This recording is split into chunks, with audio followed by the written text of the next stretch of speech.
მოგესალმებით მეგობრებო, დღეს ჩამოვიდით გორში, ქალაქში, რომელმაც ყველაზე მძიმედ იგრძნო რუსეთის 2008 წლის აგრესია. მე და ბექა ორივე დევნილები ვართ, მე აფხაზეთიდან დევნილი ვარ და ბექა ახალგორიდან არის და ჩვენ თავზე გამოვცადეთ ის სიმძიმე, რასაც ქვია რუსული ოკუპაცია და ამიტომაც განსაკუთრებით მნიშვნელოვანია ჩვენთვის ეს ქალაქი და ზოგადად ყველაფერი რაც ოკუპაციასთან არის დაკავშირებული. ჩვენ ვართ გორში, რომელიც ქართლის სამეფოს დედაქალაქობას წევდა, უმნიშვნელოვანესი ქალაქი იყო ჩვენი ისტორიის განმავლობაში. ამ ქალაქმა შეინახა ჩვენი იდენტობა და ეროვნება.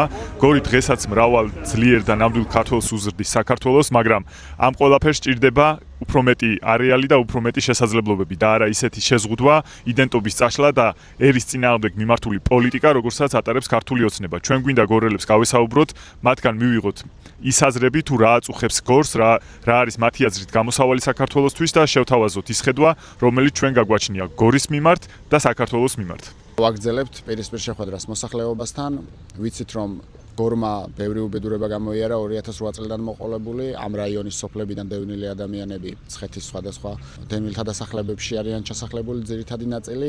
ვეცდებით მაქსიმალურად უშუალო კომუნიკაციით გავარკვიოთ ის პრობლემები, რაც გორში მოსახლეობას დღესდღეობით აწუხებს.